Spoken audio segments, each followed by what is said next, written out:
Welcome to the Likeville podcast. This is John Faithful Hamer. Today we're going to be talking with Shuvo Ghosh. I've been wanting to talk to Shuvo Ghosh for a long time. He's a pediatrician who has 16 years of experience working with transgendered youth and their families.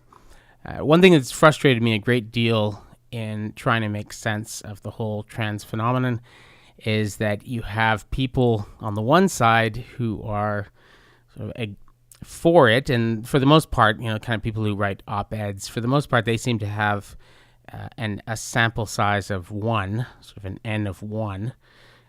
Either they are themselves trans, or they are the parents of trans kids, or friends or loved ones.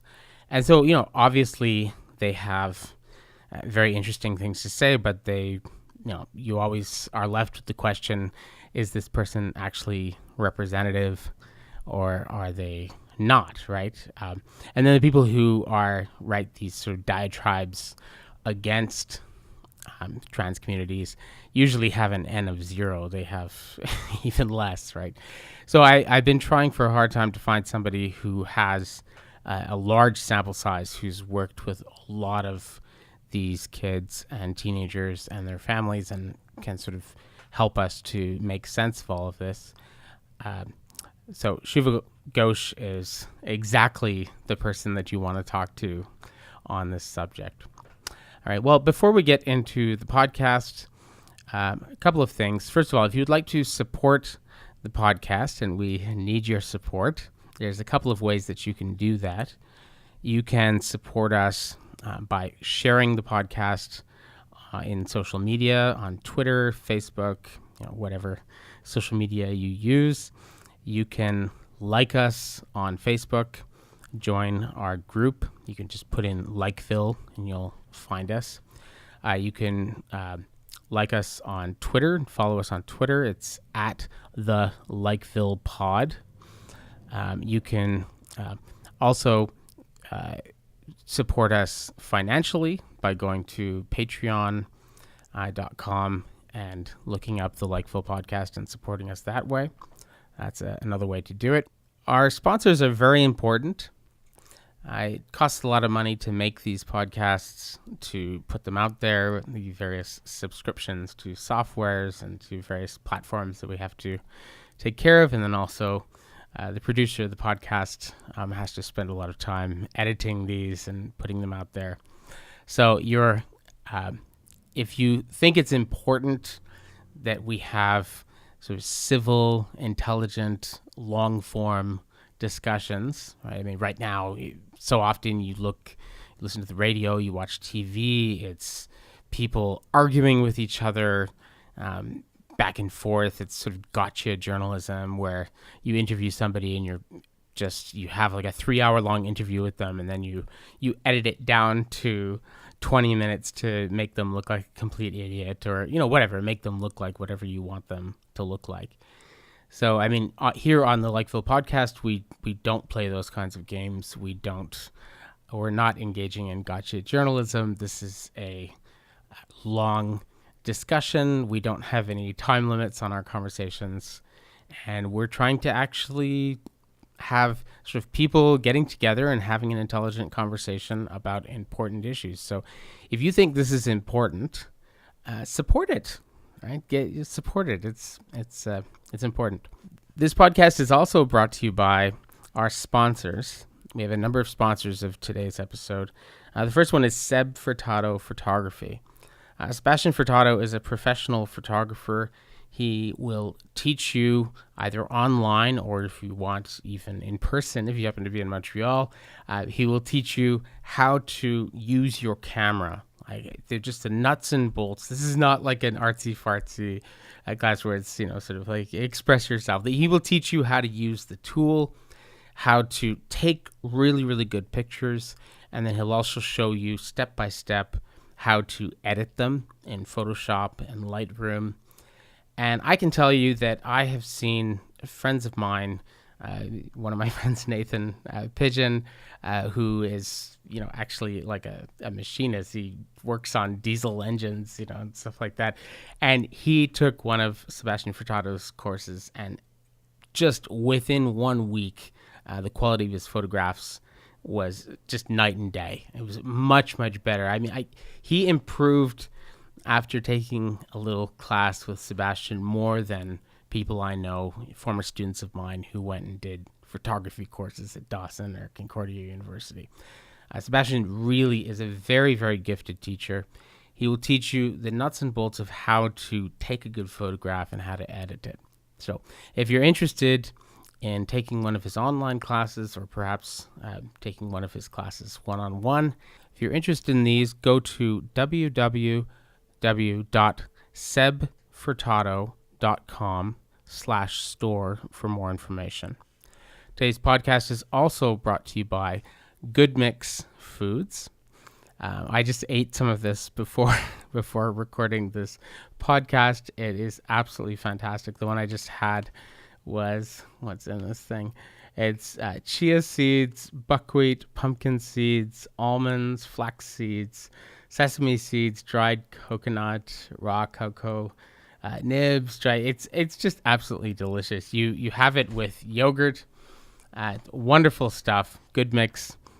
Blend 11 original. It's a fantastic stuff. It's paleo. It's really, really good. If you're on pretty much any kind of diet, you want this stuff. It's like, it's gluten-free. It's, fills you up forever. It's fantastic. Really, really good stuff. Today's podcast is also brought to you by Elsa's Bar. Elsa's is the best bar in Montreal for my money. It's a fantastic place. If you live in Montreal, you probably have heard of it already. It's on the corner of Dubuillon and Roy and Plateau, Montreal. If you're planning on being in Montreal, definitely go to Elsa's. It's a fantastic place. Really, really good environment. Elsa's is the kind of place that locals go to, right? If you want to go to the place that the drunk teenagers from Boston go to, you go on Bishop or Crescent or maybe Saint Laurent or something like that, St. Catherine. But this is a little bit off the beaten track, just a couple of blocks away. But you go into Elsa's, and that's where actually Montrealers and people who live in the Plateau go to. Fantastic place. Highly recommended. And this podcast is also brought to you by Café Lali, Carré des Artistes Galerie D'Art. This is a symbiotic relationship. It's a family-owned fine art gallery cafe in an amazing space in St. Henry. It's got great coffee, fine art, fantastic place. They supply us with a number of things, including the coffee that we give to our guests. It's a wonderful place. All right. Well, without further ado, I give you Dr. Shuvo Ghosh.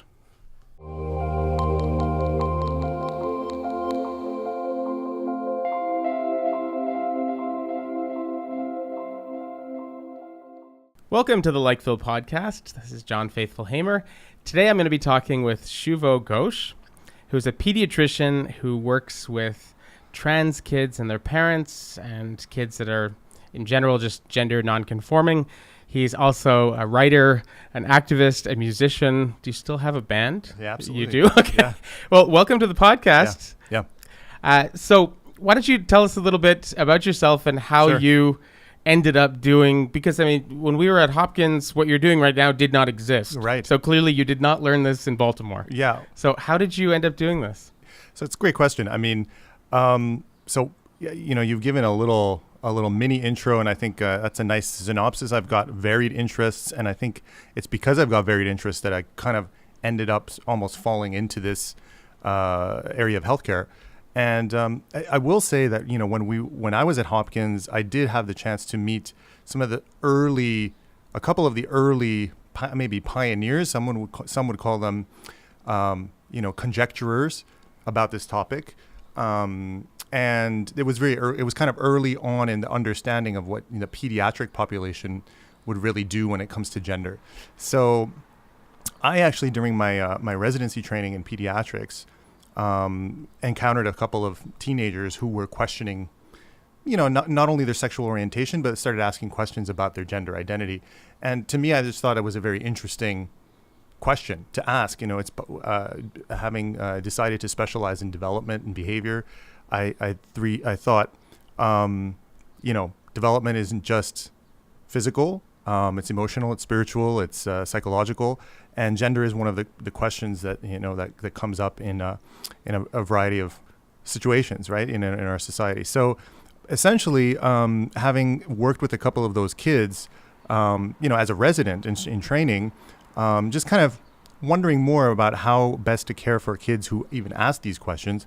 During my fellowship period, I thought, I'll open the doors to, kind of inviting some of these kids to come ask questions. And what ended up happening is that it ended up being parents much more than teens. Parents of younger kids who started asking questions about the development of their kids' gender identity or non-conforming behaviors. And I thought I'd get, a couple of kids a week, maybe asking a question like this, or, realistically, maybe even one every couple of months. It ended up being weekly, multiple questions, lots of kids who didn't really have any issues or problems, but more and more kind of an awareness and an opportunity to talk about this. And so it just kind of grew naturally. It was very organic, and there wasn't really any specific, desire for me to say, well, this is going to be my, bag. This is going to be my thing. It just kind of grew out of a need that I found. Increasingly, people were asking questions about gender identity, and I started working with these families. So it kind of grew sort of naturally. Just happened, yeah. One of the reasons that I was excited to have you on the podcast to talk about this is that I find that when you're dealing with this issue of like trans kids, it's really, really hard to get anybody who seems to have like more than an N of 1 or 0, because very often if you talk to people who are very sort of pro, like activists, often they're I have friends, parents, that are like this of trans kids, mm-hmm. and they are, as loving parents who want to advocate for their kid. They're super, but ultimately most of them usually only have like an N of 1, right, or maybe, and then when you hear, like, you read like an op-ed, typical op-ed on this issue in a newspaper, the one that's 4 is basically testimonial, right? It's sort of more interesting than an infomercial, but the same sort of thing, testimony. And the ones that are against, in my experience, almost always have an N of 0, right? They have no actual experience of what they're talking about. Right. So both of them, I mean, obviously the testimonials are better than with the N of 0, but you seem to have dealt with a lot of kids like this. You would have a bigger issue because, without going into too much detail, because I don't want to I don't want to embarrass him, but my wife and I dealt with this with one of our kids, and he was very much when he was young liked to sort of pretend he was a cat, pretend he was like like all different kinds of animals, and also to pretend he was a girl or a boy, and he liked to do both, and he liked to wear dresses, but he also liked to do all the sort of stereotypical boy stuff, and play with worms and salamanders and catch snakes and get dirty and play, but he also liked to wear, do it in a tiara and a pink dress and like all this stuff, right? So, and when we tried to sort of talk to people about it, we got completely polarized responses, right? From some people, we got like, you need to nip this in the bud. This is like, or say it's just a phase, gonna grow out of it. Right. Don't encourage it in any way. Don't. And then other people saying, "Oh, this is amazing. You should." And they were almost like so excited about it. Like some of our friends, they were so excited about it. It was a little weird. Right. It was. Right. Exactly. It was like. Is this what's happened? Is this like a nice fetish for you or something? Like, are you right? So, and it just seemed very, very hard. I mean, there's one, the only person I can really think of at the time who was a voice of sanity and reason is our mutual friend, Kimberly Manning, right? Who was totally reasonable and sensible, I thought. But so, given the bigger sample size that you have, what do you tell a parent when they come in? Like I might have come into you and Sure. said like, what's going on here? Should I be worried? What Right. can I do to be supportive? What can I do to be cool? Like, what should I Right. do? So, I think this is exactly probably almost the perfect question, to be able to address this from a broader perspective, because that's actually how I felt. I almost say sometimes I fell into it. I've always been interested in trying to reach out to marginalized communities because, growing up in the States as a minority myself, it Where was did just, you grow up? I grew up in Chicago, Okay. mostly in Chicago, and then lived a bit in Baltimore, as you know, and then Yeah. in Washington, D.C., and Honolulu before moving here. And, there's a certain awareness. It doesn't have to be the end all be all, the only definition that one uses for oneself. And I think we've, had exchanges talking about, even the sort of nature of identity politics where people pick one identity over others. Yeah. And, there's, to use a buzzword, this intersectionality within an individual, right? It's not just across groups. And so how do you pick which one, right? So if you're a person of color, which is not even a term I love very much, but someone who's a visible minority who also happens to be an invisible minority, say a sexual minority, for example, a gay black individual. Is it the black part that's more important? Is it the neighborhood they live in, the socioeconomic status that's more important? Is it their ethnic background that's more important? So I'm saying all this kind of as sort of groundwork to sort of say I've always been interested in trying to reach out to those, especially in healthcare, who've had less access. And in the States, we know there are problems with access, even amongst affluent communities. There are people who have to sell their homes in order to afford cancer treatments. It's just the nature of what happens with healthcare in the States. So that drew me towards working with gender variant kids a little bit, in the sense that they really don't get much understanding. They didn't get really much of a chance to access healthcare in an unbiased way. And part of the reason for that has been because of this polarity that you've just talked about, this bipolarity that we've got in society.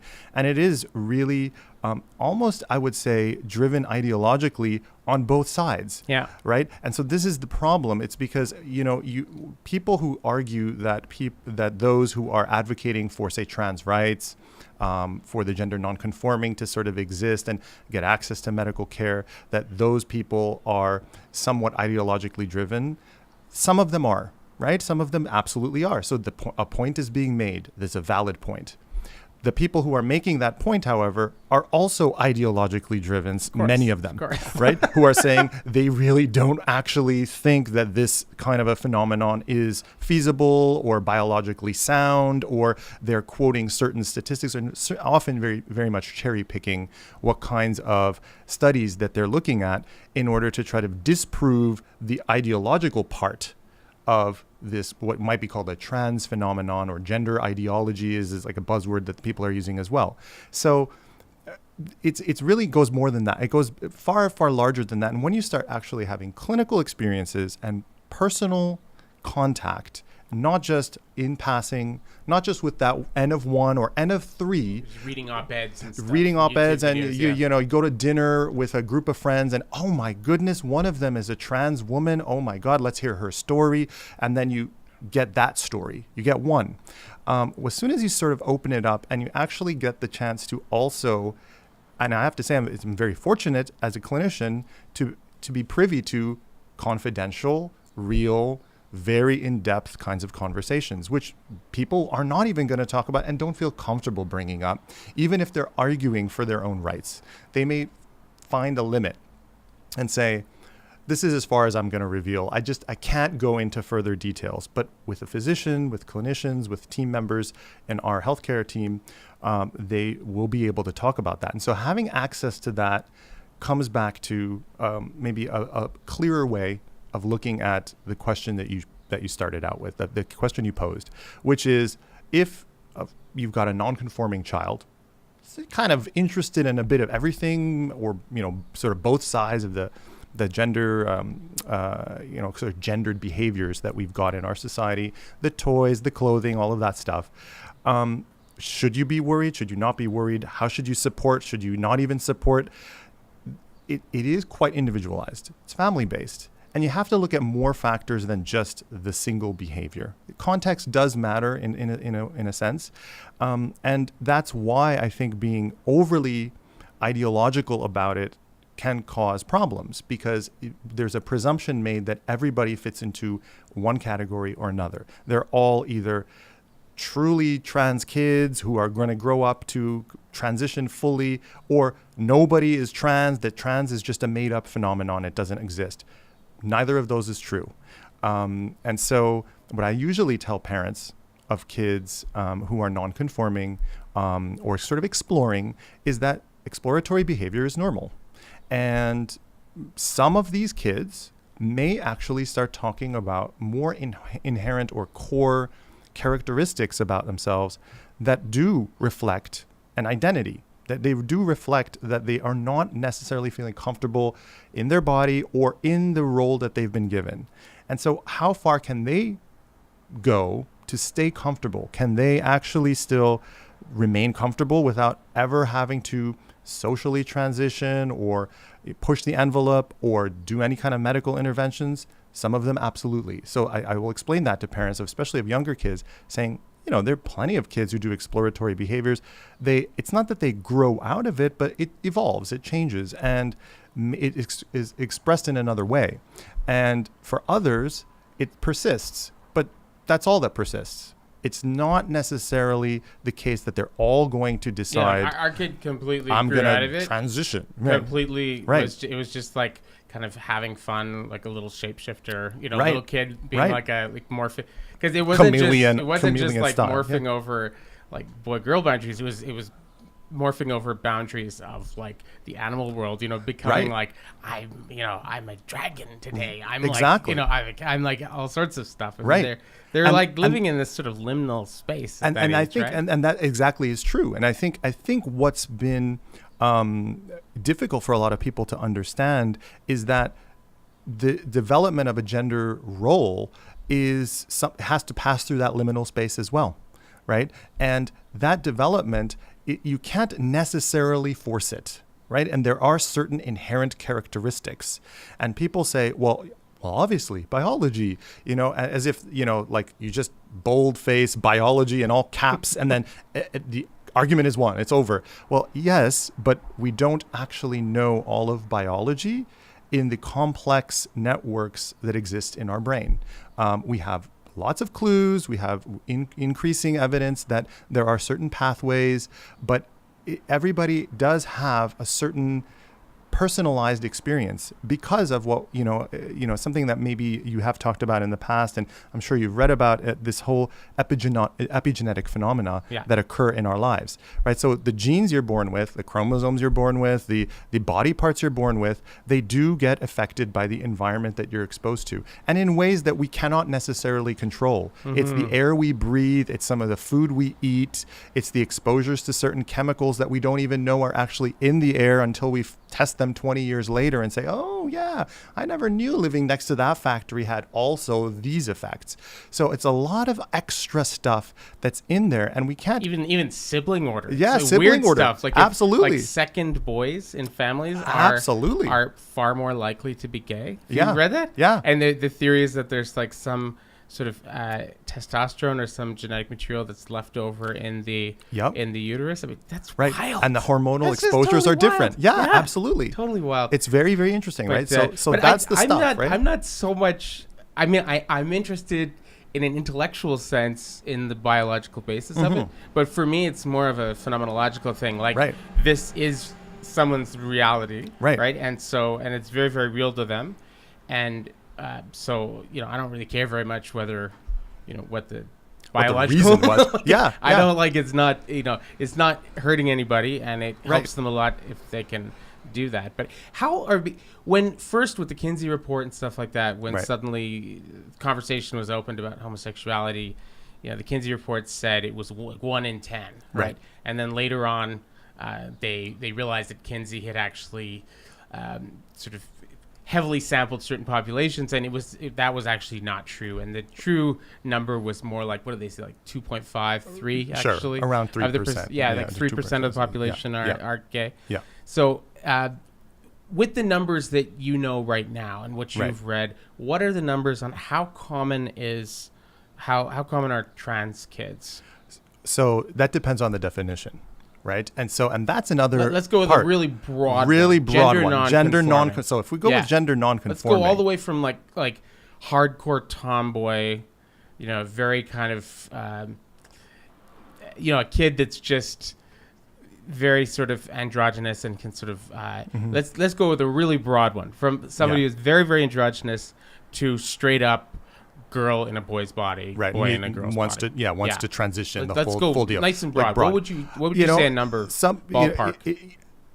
In my experience, with the literature that's out there right now, which is correlating to the actual clinical experience that we have, it's probably somewhere around that 1 in 10 number. It's that 10%. That high? Yeah. If you're going that broad. That's how broad I want to go. And so that is quite high. And I think. Wow. I would have thought it would have been quite a bit less. Right. But the thing is, we just have to look around, and we don't need to overthink this. We just need to walk out the door and look around us and say, 55 years ago, 60 years ago, something like that, down the streets of Montreal, you wouldn't see this many women wearing pants. Or actually showing up with short hair. Quiet revolution has changed some things, So all of a sudden, what used to be kind of totally antithetical to mainstream normal behavior has actually been normalized. So it sort of indicates to me that those people who actually sort of kind of play along the frontier, the lines of, again, they live in that liminal space. They're sort of in the gray zone, even as adults. There are probably a far greater number of them that our society isn't really prepared to accept in all contexts yet. Right. So, I mean, there are probably some guys just like, if I could wear a sort of pink dress and or a pink blouse or something to my workplace, once in a while, I might choose to do that. Doesn't change their actual identity. It's just a preference. It's part of that broad nonconformity that we're talking about. But we don't really have that many workplaces where everybody's going to be cool with that. And everyone's going to say, okay, no problem. Jimmy over there likes to wear his pink blouse, on Fridays. Cool, thumbs up.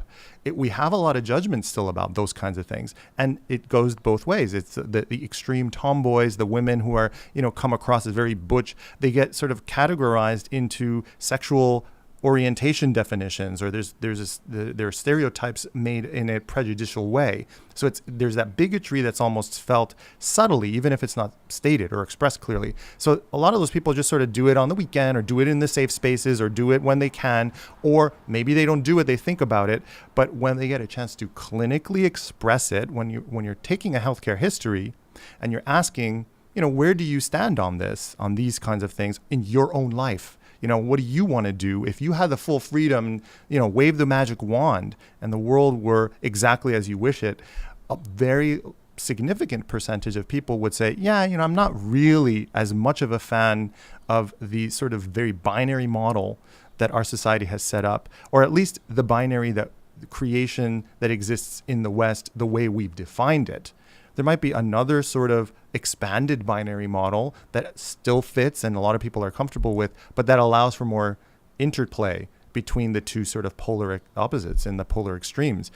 So I think actually that those numbers are significant, and perhaps we might even underestimate them with saying 10%. I don't know.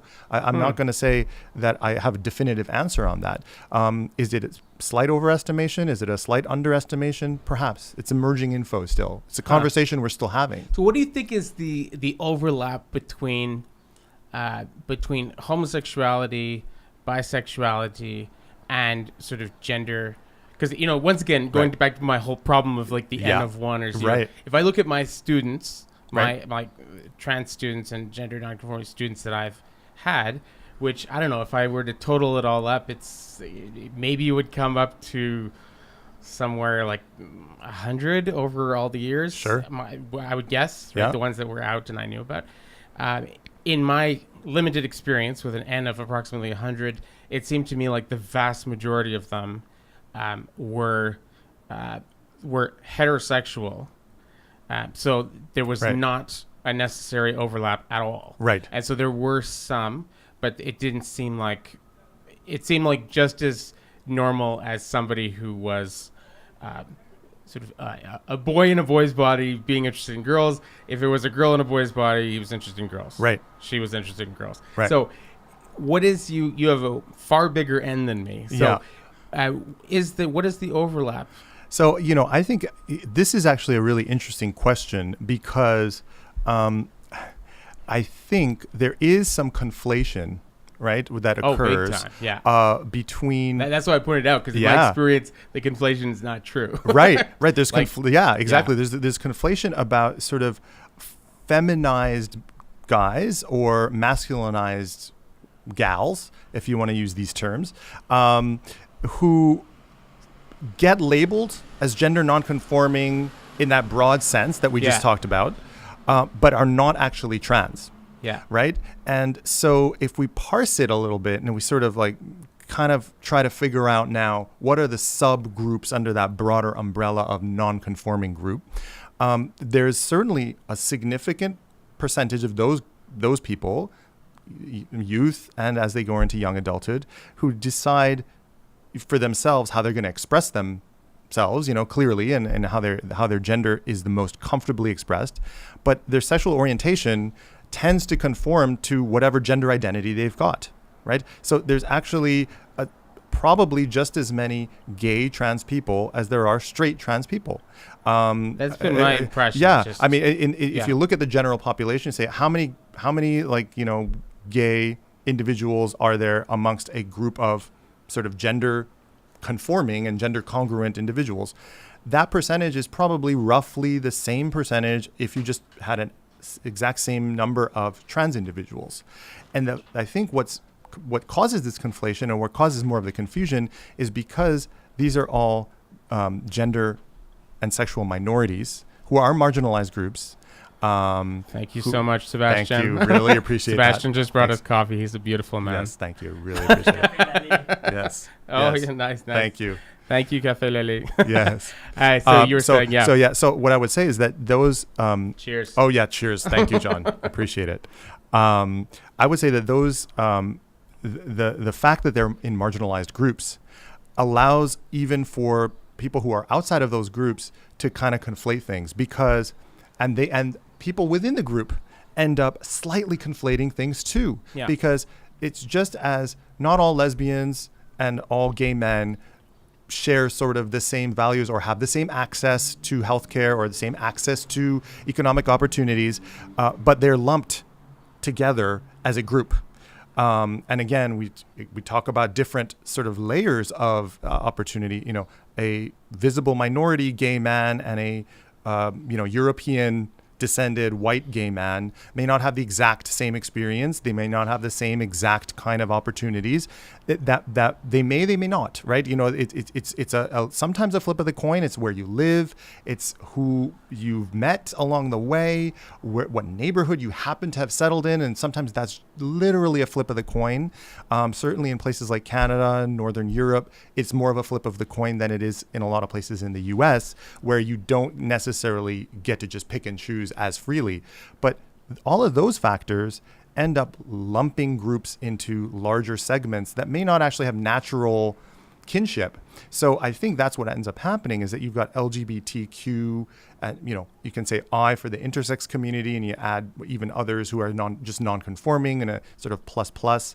That's getting way too long. It's getting longer and longer. And I almost feel like adding letters is actually not helping, right? I mean, no, if you're saying you're a larger community, then just call yourself that community, and just say that the letters are part of it, and I think then asking for the queer was really good for a while. It was. Thought that could have just covered the whole thing. Might have. Very, very elegantly, but I guess it might have. I think a lot of people were attached to more specific labels. So. Yeah, but I think it does come back to that point where then there might be overlumping. And people who don't want to actually be part of X group but are okay with Y group and still being affiliated want to be identified as such individually as part of the larger umbrella group. So they can be queer, but they're trans queer. They're not just lesbian queer, and it's a little bit complicated to say that, you have no right to self-determination in terms of the way you want to, identify yourself. Everyone has that autonomy. So I think it's really for the conversation. It's for the other people who are actually hearing about this that, sometimes there's that confusion, right? That, you get people self-identifying in a way that others don't know what that means. And so then the identification doesn't mean anything to anyone other than the person who's saying it. Yeah, right? I've noticed in the last few years, I teach this one class at Abbott called Love and Friendship. And we deal with, a lot of different issues, but we deal with sexuality and different kinds of ways of expressing it and stuff like that. And it's amazed me, just like in the last few years, the number of new, strange, sort of more rarefied kind of taxonomy of like desire and like gender expression. It's becoming like there's like a new name for something practically every semester, whereas it used to be that there was a new name every like 5-10 years. Yeah, exactly. Now every semester there's a few new ones that come up in the class, and I'm like, wow, this is getting more and more interesting all the time. And it's true. It's really true. Sometimes it feels like it's defeating. It's self-defeating. It's defeating the purpose. But then again, I mean, perhaps we don't have to take it as seriously as some would make it, because identifying groups that perhaps never had a chance to express themselves previously is simply, it is taxonomy. It doesn't necessarily have to translate to massive change in action. It's recognition. It's like identifying new species. I'm glad you get that, because right? I've mentioned that to, I don't know, probably like 10 people over the last year, because that's exactly how I see it. And they've all looked at me like I had three heads. I see it completely as taxonomy, and I see it, this is exactly how human knowledge about anything works. Right. I mean, I look at like when my kids were little and they were first learning how to speak. At first, anything that was round and you could eat it was an apple. Exactly. So like an orange was an apple, kind of a pear was an apple, anything that was kind of long and you could eat and it was sweet was a banana, right? But then gradually they would realize, okay, this apple is actually an orange. Right. And this apple is actually a pear. Mm-hmm. And so they would start off with these broad categories, but then with greater knowledge, you always like get more specificity. Yeah. Right. And so when I remember I was traveling around Southeast Asia when I was 18 years old with a bunch of my friends, and there's this guy from Ontario that I hung out with a lot. A tall white guy, blonde, blue-eyed, about like 6'2". I'm like 5'8". I've got green eyes and brown hair. The guy was like a head, way taller than me, and people would always mix us up all the time. Because we were like in Indonesia and Malaysia, and they're like, I'm sorry, you guys all look the same. The two white guys. Right. You all look the same. Right. And I realized that, the more experience you have of any group, the more you start to see the subtle differences. Absolutely. And the less experience, the more they merge into one solid kind of category. Absolutely. Right? So you get, if you've spent a lot of time around East Asians, it's so obvious. Yeah, she's Korean, right? He's Japanese. He's like Northern Chinese. He's those. Whereas, right. Or if you spend a lot of time around white people, you can tell an Italian apart from a Swede, right? But if you don't, they're all just white people. Yeah, they're all just and East Asians. And that's right? how our brains do work. I mean, this is actually very well documented, well researched about the development of categorization in the human brain, and a typically functioning human brain in early years learns categories, right, and starts learning natural categories. And I think this is actually really, really interesting in that you think it surfaces and essences, I guess? Yeah, exactly. Such an amazing book. Yeah. But showing how like the brain itself Yes. works by categorization. Absolutely. It's phenomenal. Right. Like, exactly. And so people like the postmodernists, like when we were in school, who said, oh, we can transcend categories. Their response is, that's total bullshit. Right. It's impossible. All you get is more specific categories. Exactly. You never transcend them. Yeah. It's impossible. We will, if we overly focus on this, we will end up with 7.5 billion categories, right? Because that's how many people there are on Earth. And if we try to merge them and we get them into, 2 billion categories, it's still way too many, right? But it's better than 7.5 billion, but it's still too many. But then if we go the other way and say there's only 5, we're making a massive mistake. We're making a huge error in overcorrecting as well. So we just have to understand that, our brains do function in finding categorization, but we're not supposed to be sort of saying because we categorize, we're impelled or compelled or, sort of forced into thinking about things one way or another. We have to sort of take it as it comes. We have to look at what the actual context of the situation is. Seeing a Swede and Italian, in a bar, and you kind of can't tell which one's the Swede and the Italian if you come from East Asia. Does it change anything? Do you have to treat them differently, or do you have to treat them the same? It depends on the context. I mean, if one's rude and one's pleasant, well, you act pleasant with the pleasant one, sort of ignore the rude one. And it doesn't matter because it's not because they're Swedish or Italian. It's because of a different characteristic, right? So telling them apart or not being able to tell them apart doesn't necessarily have to, play a huge role in what actions we take on a daily basis. And I think this is very, very interesting in terms of gender, right? And coming back to kind of the topic at hand, kids, very young kids, naturally can tell, so almost by behavior and other cues, the categories that do exist. Like, all people are like adults are adults at first, right? People are people.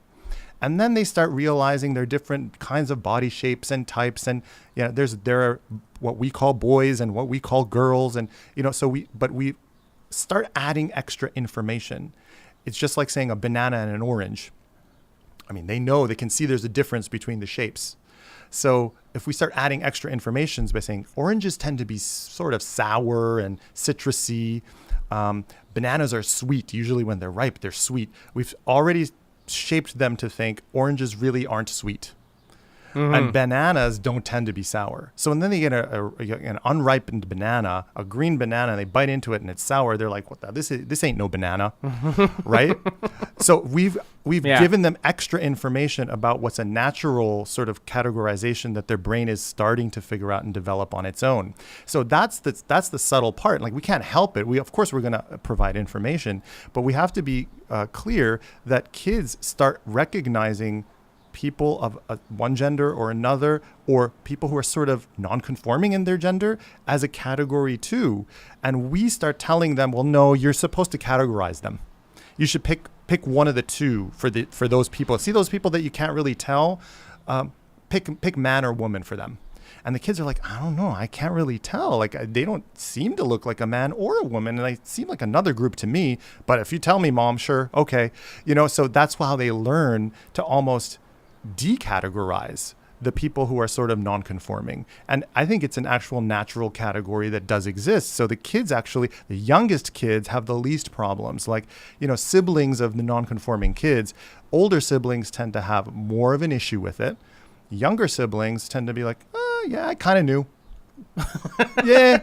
Well, so it's one thing interesting. I've noticed, people who have like strong feelings about these issues, in either direction, they tend to, the people who are like really kind of critical of it, they tend to say, well, this is largely something that is invented, mm-hmm. and that it's almost, they see it, the most extreme have told me that this is akin to those implanted memories, all the mm-hmm. scandals that happened, sure. right, in the 80s and 90s, like where they would sort of repressed memories, and it was totally put in them by the therapist, and they invented this. Hypnosis, and all and of things this like stuff. that. So the most extreme version say, like, okay, well, trans stuff is basically just being kind of put into these kids through mm-hmm. suggestion mm-hmm. and reinforcement and things like that. That's like one. But the people who are really sort of advocates and people who work with these populations and stuff like that, if they are not themselves sort of gender non-conforming, mm-hmm. Like, I've always been male, and I knew that like early on, and I was always fine with that. So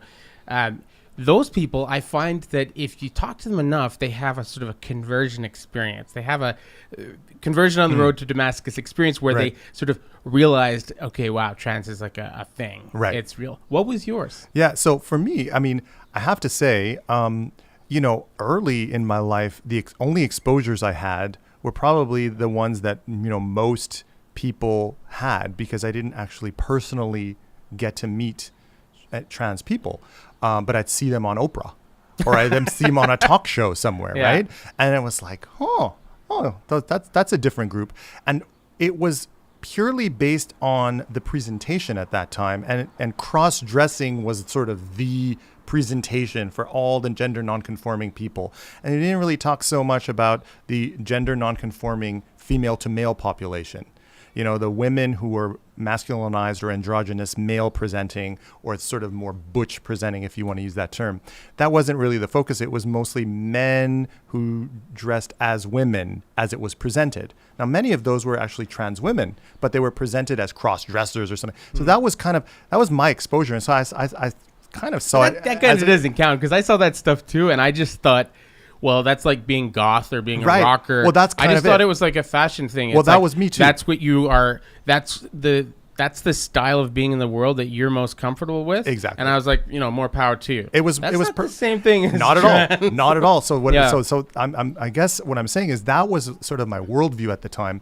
There were people who were performers or who were into this, and then slowly some of those talk show hosts decided, prior to the entire sort of Jerry Springerification of talk shows, they started inviting actual transgender individuals. And mostly at that time they were called transsexuals. That was the term. And that is a term really that still kind of exists for adults who've kind of done all of the therapies and surgeries and things like that, and prefer to self-identify as saying, I've changed sex. But whatever term they wanted to use, it was for people who actually did identify as trans. They weren't, they didn't watch Tootsie and decide, hey, it's a kind of a cool, funny thing to do, or do drag performances. They were actually transgender. And it was at that moment when I realized, okay, that's not just a performative category. It's an identity category. It exists. I don't really know any of those people personally myself right now, but I guess they must exist. They are talking. There's a person sitting there talking to Oprah. That's not a fake person. I have no reason to disbelieve their story. Interesting enough, right? And because I was always interested in human development, even from a very young age, I was just kind of quite fascinated by the sort of psychology of people's behavior. As I got into my studies, I was always sort of kind of looking to see what other grouping there could exist, in terms of the ones I'm exposed to and the things that I have yet to see or learn about. And that included lots of people who had genetic syndromes, or people from other ethnic groups that I had never met yet, or people who spoke a language I didn't speak. And so the sort of aha moment, maybe the Saul to Paul moment was really, like I said, when I was a resident, and meeting a couple of patients who were younger. They were sort of older teens who actually, everyone just presumed that they were trying to come out of the closet to be gay. Yeah. And that was just how it was. I mean, and they're like, how do we tell the parents? And I was at Georgetown, so it's a Jesuit university. Yeah. Even contraception was not really available in our hospital pharmacy. So even the adolescent clinic had lots of difficulties dealing with gay teens, sort of figuring out what's the right approach healthcare wise, other than, you got a throat infection, you treat the throat infection. But if we want to psychologically sort of support these kids, what do we say? And I realized, wait a minute, I don't think these couple of kids that we're talking about are actually gay. I think they are not talking about being gay at all, but they just don't have the vocabulary. And I said, I should read up more on this. I should actually try to understand, and I should try to see if there are biological underpinnings. To some extent, there are for some, and for others, there are biologically unknown underpinnings for the time being. And how can we actually help them? What vocabulary do we want to give them? Because they deserve to not sort of sit around, mope, drop out of school and never get a job, and then end up on hard drugs, living homeless somewhere. I mean, that was the direction so a couple of them were taking. You were in your 30s at that point? Late 20s. Late 20s. Oh, wow. Yeah. So you came to it like earlier than I did. Yeah. So I came to it really late, actually. I like I said, I saw it as being basically like being a rocker or a goth or Right. being like an evangelical or whatever. It just like it was a style of life that Right. that made you happy and knock yourself out. I don't care. But like Right. I had friends growing up who came out pretty early on, so I knew gay guys, I knew lesbians, I knew bi. That was like totally on the radar Right. early on, but I didn't know anybody who was was trans. trans, The first time the trans, people talk about like having gaydar. Yeah. You meet somebody, you're like, yeah, Right. he's totally gay. Right. She's totally like having like gaydar. Well, you can also have sort of like girldar or boydar, right? So, and my wife and I ran a day camp. This is Sebastian actually came out with us a couple of times. We ran a day camp for a number of years, and if you hang around with like a lot of kids, you just like most kids have like a very clear kind of like boy energy, right? Or girl energy about them, regardless of how they dress. You're just like, that's totally a boy, right? And then there's a small percentage that are sort of very sort of ambivalent, and they're sort of like androgynous, and they're kind of like the real hardcore tomboy, or where they're kind of like right in the middle of male and female. My conversion experience was I had this one kid in the camp who was born biologically male, who was completely a girl. Yeah. Like it was just like my girldar. This was like the energy emanating from this kid. This was completely a girl. Right. And this is we're talking about a kid that's years away from puberty. Yeah. So this has nothing to do with sexuality at all. Right. This was a girl completely, and I was like, oh my god! Like I'd never seen such a pure case like that. Right. And that's when that was I was in my late 30s when that happened. Right. So, and since then I'm finding. There's in a class of 40 students at Abbott. Now there's like at least one student in every class, sometimes multiple. Right. And it's sort of like once I was blind, but now I see. It's like once your eyes are open to that, you suddenly realize, oh yeah, there's that girl in the class. Oh my God, she's totally like, there's a boy energy there. That's like totally a dude. Like, and that's absolutely. totally a chick. Like, and it is true. It's amazing. It is true. And, it's funny that you use the, sort of the Saul falling off his horse, like on the way to Damascus analogy, because it is akin to that. It's almost akin to, the Aztecs not understanding Cortez's boat being a boat and not actually seeing it when it was arriving until they were on shore, and they go, how did these people arrive?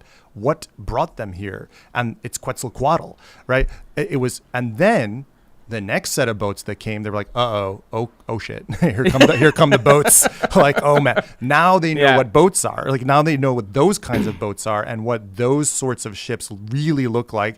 It never took them really by surprise, and it became actually identifiable. It's the exact same kind of phenomenon that, and if you've never encountered a gender nonconforming person who you knew was gender nonconforming, your brain was ticking away, figuring out some kind of category amongst the categories that exist, and you intellectualize and putting them in that category.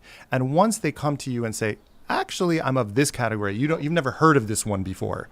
You say, oh yeah, and then last year there was, that kid and this person over there, and then last week I ran into so-and-so on the metro.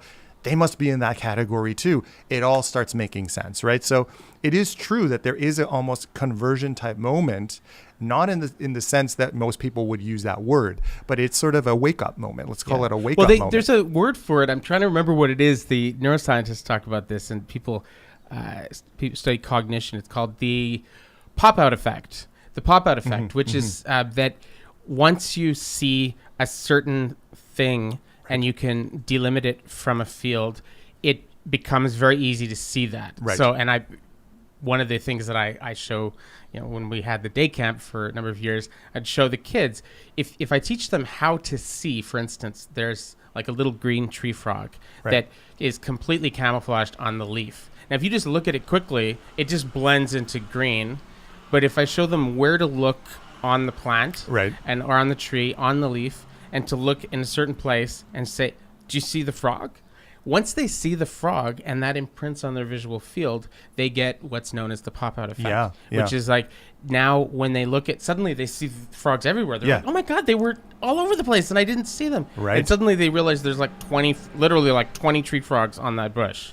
And everybody's walking right past them and not seeing them because it gets, right? So that's actually, there was an article, I think it was in Quillette actually, which said that there's an actual scientific basis for what we call gaydar. That it actually is like a real thing. Right. That once you learn how to pick out certain patterns, then like they pop out at you, right? So that's you're because right. I've had you can't arguments. really in fact, one of our guests, I had an argument who says, "No, I don't think the trans thing is true," and I don't blah blah blah. And I said, "Look, dude, maybe some people are exaggerating how prevalent this is. I mean, that's definitely what happened, with homosexuality after the Kinsey report and stuff like that. Maybe that's true." But dude, for real, it's real. Yeah. Like I'm telling you, I've seen this. It's totally real. Absolutely, and I think that's actually really an important thing. It's sort of like you once you see it, you can't unsee it. Yeah. But you do have to see it, and you have to allow yourself to see it. If we cognitively work so hard to not see the tree frog, we say like, I don't believe that tree frogs exist in Quebec. That's in the Amazon. It's only in the Amazon. I'm not in the Amazon. Don't give me this BS that they're here in Quebec. Just stop talking. You've cognitively decided to block yourself from what others around you are actually experiencing and seeing, and there is a certain reality to it, and that's not made up. That part is actually the factual sort of perceptual reality of being in this physical world, and that's where we kind of come to probably a nuanced definitions with people who are gender nonconforming, trans, or in the transgender umbrella, that people who are trans exist, and people who've spoken to them, dealt with them, talked to them, understand their experience, and have the openness and, yes, a little bit of compassion, a little bit of empathy to say, my lived experience is not the only one in the world. Other people have a different one.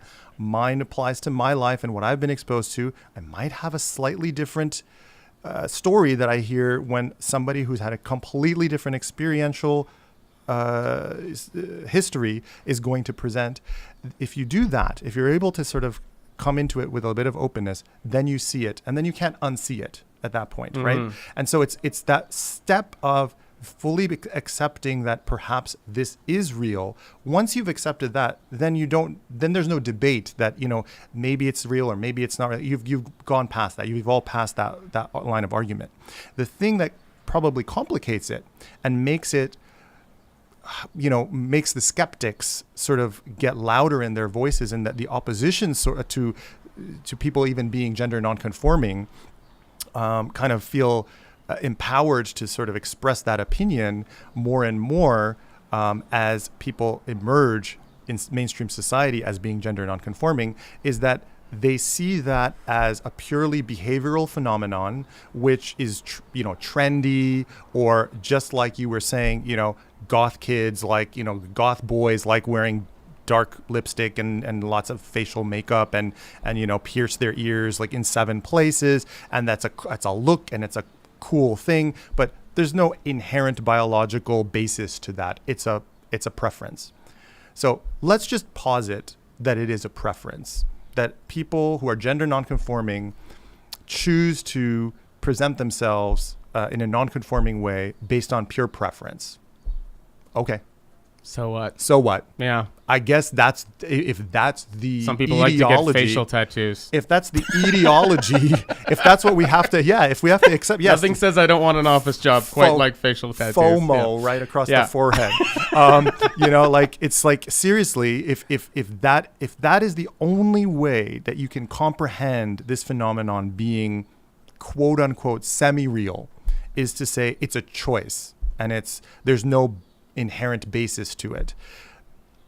Okay, well then it's a choice. It's a personal choice. It's a familial choice. It doesn't actually have, there's a sort of a myth that it has massive sociological and political and economic impact. It really doesn't. It's just similar to this transgender ban that's occurring in the States in the military, where the argument was, well, all these transgender surgeries are just like blowing military money. You blow $2 billion on a B-2 bomber, and in an entire year, the entire budget for transgender care, not surgeries, some of them is just going to see their psychologist, is in the range of sort of a couple of million total for the entire U.S. military. So cutting that $2 million out, what does it do? What does it really save? That's just more of there's a hidden agenda to that, it seems to me, than actually being a fair assessment and an argument. So there's no real economic or sort of socio-political argument to say that even if it's a choice, if that's what you have to believe, that's going to destroy your own personal well-being and life. It really doesn't have that sort of an impact. I think it's just like the argument that used to be made about women wearing pants. And it's like, women wearing pants, it's going to mess up our society. It's going to, they are not conforming to the code of conduct that behooves a civilized society. Society did not completely collapse and fall apart because we evolved and changed our clothing styles. So I think it's more akin. If I was grasping around for analogies, I wouldn't go there. I would go more towards, let's say, like, I got a friend who had testicular cancer, and he had to have one of his nuts like taken out. Yeah. And he got like a replacement nut, like a prosthetic nut, right? So it would look like the way it used to look, right? Yeah. And that was covered because they wanted to like make him whole and feel and.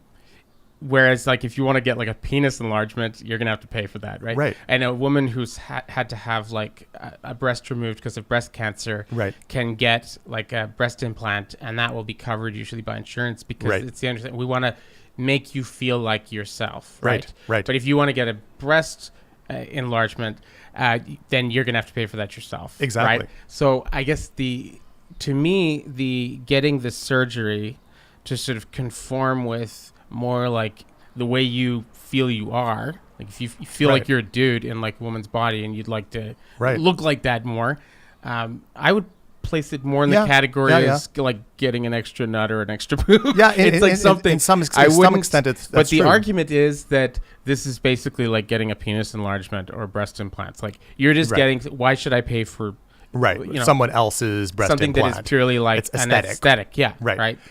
Whereas it's more like making you whole. Yeah, and so I know what I mean? Yeah, absolutely. Yeah. I actually very very much concur with that analogy, and I think you've maybe even hit the nail on the head in terms of why some people are motivated to feel opposition. Because if it's literally about, what clothing somebody wants to wear, I think probably the vast majority of our society here in Canada, North America, Western Europe, we're probably not going to make a big stink about it. We just, we might go personally, back into our homes and say, yeah, that FOMO tattoo on the forehead, I don't know why that guy got it. Like, doesn't look so great for him. But you keep bringing that up. Yeah. Is this what you secretly want to do when you retire? No, you're gonna get like. I actually know somebody who got that. Oh, That's why really? that, and I'm just like, I don't understand it, but Okay, well, you're a pediatrician, and we're talking about adults. Yes. And I'm going to take back, we were just talking back to kids, because this is where it gets really ugly ethically. So you're bound by the Hippocratic Oath. Absolutely. What do you do if I show up in your office and I say, my daughter is a dude. My daughter is my daughter is my son. Right. And it's been like this from day one. And I say, I want to give my daughter, drugs to sort of change how puberty would naturally happen. And I want to talk about operations and stuff like that. How do you respond to that? Because that's where the ethical issues seem to me go crazy, right? I mean, like... Yeah. And so here's the thing. How do you respond? So first of all, I think I'll walk it back a little bit. Like, I think it's a really important point. I think I don't want to misspeak on this because I think I don't want to misrepresent the patients and the families who actually come to see us. But I think that's what's actually happened. There's a bit of a misunderstanding. I haven't yet met a single parent who's said what you just said. I Not haven't one. even heard of one either. Yeah. But I have a smaller end than you, Yeah. way smaller. Yeah. But nonetheless, I think people believe that there are parents who are coming in and asking for that or saying that. I haven't met one yet. I haven't even really met too many kids who say, la-di-da, here I am, hook me up to my hormones. They kind of come in very tentatively. Even the older teenagers who maybe heard about this to ask questions and are sort of hoping that perhaps this might come into our conversation. So in fact, the myth that's out there of people come in, they get their hormones like candy and they just walk out, it's like they went to the dep and they bought a Mars bar or something. It's not actually what happens at all. But are there places in the world where this is happening, or is this just not Fox really News propaganda? Yeah, it's Margaret Went article material. Yeah, it's a little bit propaganda style, maybe politicizing it a bit too much, because the thought that goes into it is sometimes belittled. It's sort of said, well, they only had 2 visits. Okay, but what was discussed in those 2 visits? How many years has this topic been discussed prior in the mind of this youth? And in the family, or with a close friend, or with, another member of, sort of the extended family. That's all part of the confidential medical history. Journalists are not privy to that. Fox News is not privy to that. No one's actually privy to that. I would just like you to repeat that for all of our listeners. You've been working with these populations for years now. Yeah. You have a very large 16 you have years a at large this point. N. Yeah. And you have never once encountered parents asking for this. No, they do not come in and say oh, hook me up.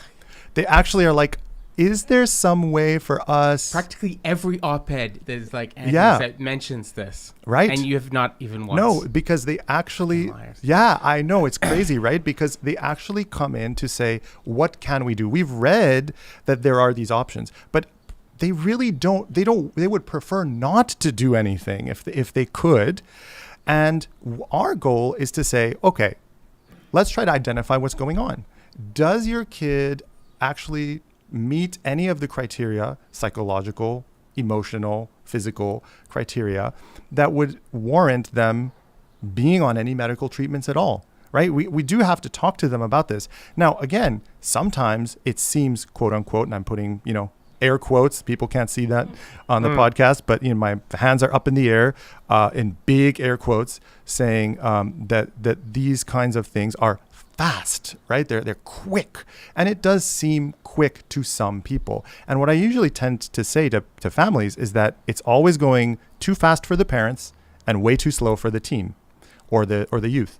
And so even younger kids, they're like, oh man, I wish this could happen overnight. And the parents are like, how about over the next 3 decades? And we're like, okay, we're going to find some middle ground, guys.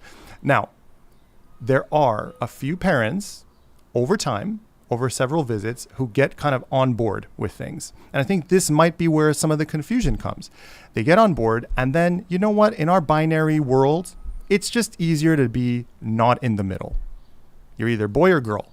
So you got your 6-year-old boy who loves wearing dresses and, playing with princess sort of toys and watching princess videos, and kind of self-identifies more in the girl model. There are some parents who say, do you think it would be just easier to just wrap this up and just we've got our girl? They ask that question. They're not saying I want it. They're asking, do you think that would be easier? And we try to say, no, I don't think that's necessarily going to be easier, but you have to see what the person's day-to-day life is like. What's happening in their school or their daycare or in their neighborhood? Who are they dealing with? I mean, sometimes it's just easier to use a different name because you're going to grade 1 and it's better to show up as, little Steph instead of Steven. And kids will just, they'll do those social categories and they're not going to bother that kid so much because little Steph wears pink dresses and likes princesses. And okay. And is it going to last forever? We don't know. Maybe it will, maybe it won't. We'll have to wait and see. But the parents are not necessarily saying, oh yeah, just make this switch for me. But they do get on board to ask that question. They might say, isn't it just easier to just make a flip?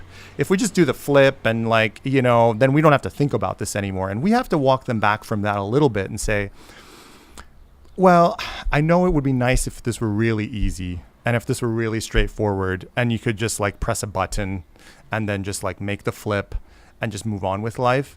But just even if you make some parts of that happen, just keep in mind that you're going to have to accompany and follow and watch, and we're going to be there accompanying as well, following and watching and trying to figure out, is this what this kid ultimately wants? Because we can't just say like, well, we've decided for you.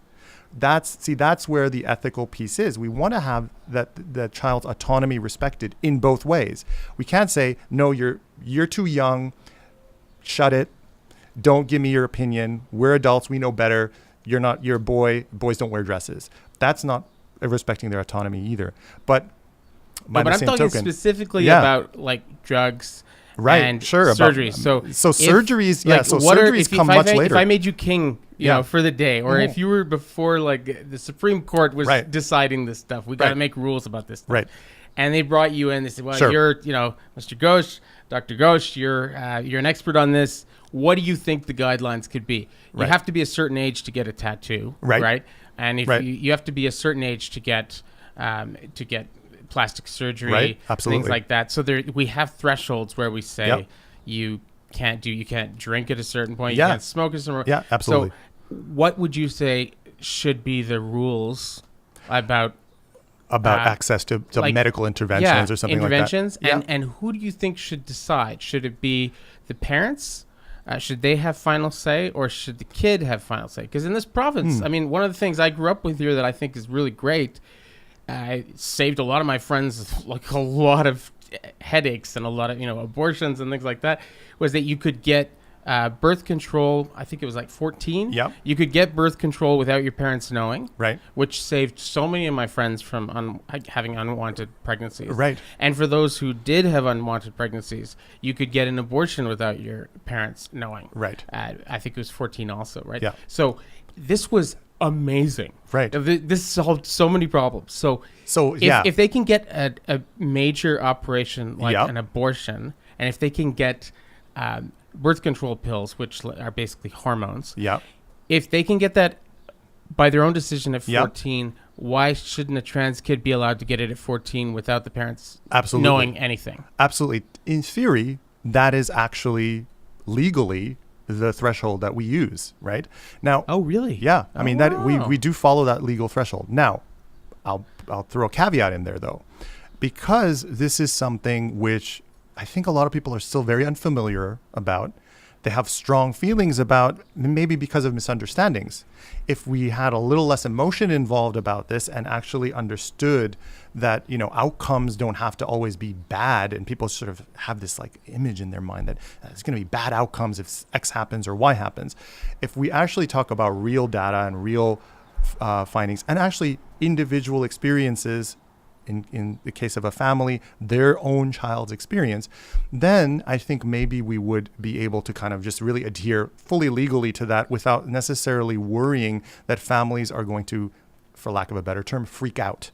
So the caveat I'm adding is that our approach is always to try to involve the family, even though legally it's true at 14, a young teen can access hormone blockers or hormones or something like that. Surgeries are a different issue altogether, and surgeries is not something I personally deal with. We will talk about it sometimes, but that's something that happens for older teens or adults, young adults. So surgery is like, you know, we're really kind of like we're crossing a different threshold there, and it's very individualized. But when it comes to, say, hormone blockers to slow down puberty, under very supervised medical care, and very sort of the watchful eyes of the endocrinologists and things like that, or hormone therapy. Legally, 14 is when they have a right to access it, and they don't have to tell their parents if they don't want to, technically. We still recommend that they do. Why? Because it's always going to be better to have a full understanding of what's going on. This is not the same kind of thing as having an abortion where, if the parents found out, in the old days, and I'm saying old days, and then we're talking maybe only 20 years ago, so we're not talking 100 years ago, but even 20 years ago, there was always that risk of, dad finds out, daughter had an abortion, daughter's life's in danger, the boyfriend's life is certainly forfeit. I've got students, that are first generation immigrants at John Abbott College, South Asian students, their parents are from Pakistan or Bangladesh, for real. And it would not be cool at all. And that is a problem, right? Yeah. And that's almost crossing over into the criminal justice world, right? Because it's sort of like, what protections are we affording younger individuals when they take adult decisions that have they haven't lived independently yet. They're making medical independent decisions, but they're living under the roof of somebody else who might have a different opinion. That potentially puts them in danger. So you got to balance that. You say we can give you contraception as long as we know you're safe in your home in case somebody finds out.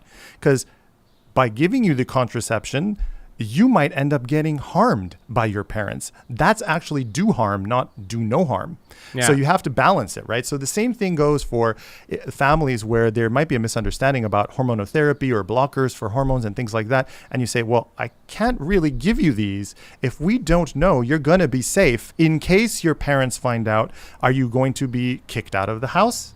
Are you going to be beaten? Is something bad going to happen to you? That's a health consequence. You don't just get it because of one part of your life. You have to get it so that it's balanced and you're safe getting it medically and emotionally and physically in terms of your space and living and well-being. So if somebody's going to say, well, I'm going to drop out of school, move to New Brunswick, couch surf with a couple of friends I got in Moncton, and you're 14. I do not recommend this. So if starting blockers is going to result in that, maybe this is not the time to start blockers. We're going to have to get your parents involved, get them on board before we can start anything. Because otherwise, we've got other health consequences to deal with. So it's not very cut and dried like that, right? It's not. So that's why the legal threshold of 14 does exist. But we got to use nuance to decide, yes, legally. However, what else is going on? Yeah. Right. I was another thing I was sort of wrestling with was I was arguing with discussing with a friend of mine about her daughter has Turner syndrome, right? Mm-hmm. And she's a very devout evangelical Christian. She has very conservative but she had no problem whatsoever. And I don't fault her in any way. They gave hormone therapy to their. Can you just explain very briefly what Turner syndrome is? Yeah, so Turner syndrome is a chromosomal condition where individuals are born with only one X chromosome for the majority of their cell lines. So they're instead of females who have XX or males who have XY on average, there are variations, and I think we always need to keep that in mind, that it's not that cut and dried either, and people get really stuck on that. There are people who are XO, and XO tends to go in the sort of divert towards female phenotype, female presentation. So they're usually girls, female assigned girls. They develop with some female characteristics, but they don't have a Y and they don't have a second X. Yeah. So they've got other physical issues. She gave her daughter hormone therapy at puberty so that she would develop more as a woman. Right. She'll never be able to have children. Correct. But she gave her hormone therapy, and so I said to her, I'm like, why are you saying it's not cool to give a trans kid hormone therapy so that but you gave your that wasn't that against God's plan or nature? Right, exactly. And I was amazed her response. She was like, oh my God, you're totally right. She's like, it's exactly the same thing. I gave hormones to a minor who would never have produced them in the way that perhaps she wanted. If she actually wanted to develop female characteristics and, have larger breasts and actually have a female adult form, people with Turners don't produce enough estrogen to do that. You got to give them estrogen to make that happen. So if you're doing that for a minor to have puberty, you can do that for a trans kid to have puberty too. And it's exactly the same stuff. It's monitored, it's followed. The kids with Turners have all kinds of other medical issues too. So in fact, they're at more risk when you're giving them hormones than otherwise well and healthy trans kid who has metabolic normal functioning and, has good nutrition, you're basically just following them along for their regular healthcare and just giving them the hormones that they would prefer to have and have a puberty that actually makes sense to them, just like a kid with Turner syndrome. It's exactly so maybe this the is same not thing. as much of a brave new world as people think. There's a lot of precedent out there already for what we're dealing with. Yeah, there's another condition just very similarly called androgen insensitivity, where people who are born with XY chromosomes, but they tend to be fully presenting as females, and as they grow into puberty, there's no female puberty, because they don't have ovaries and they don't actually produce estrogen. So you got to give them estrogen at 13 or 14 or whatever it might be in order to actually have puberty. That's been done for decades now, like several decades. Like we've identified this, and medically they're followed, and endocrinologists work with this population. It's not thousands upon thousands of people who have this condition, but it's also not zero. The N is not even one, per hospital. It's several per year, quite a few, a few dozen per year, in each major city of Canada, for example. So those people are getting hormones, and they're not all turning out to be completely failed adults or completely, walking around with broken, brittle bones. I mean, they're carefully taken care of, and that's the whole point of modern science and modern medicine, right? Yeah. Well, this has been absolutely fascinating. Thank you so much for coming on the podcast. Absolutely, man. I'm very happy to. This is very informative. It's nice to actually hear like some facts from somebody who has some experience on the ground with a large N, rather than the silly op-eds, that we are mainly sort of exposed to. But anyway, absolutely. Thank you very, very much for coming on the podcast. Thank you for having me. We have to have you on again because there's many other things I want to talk to you about. Absolutely, John. I really, really appreciate it. Thanks. All right. Thank you very much.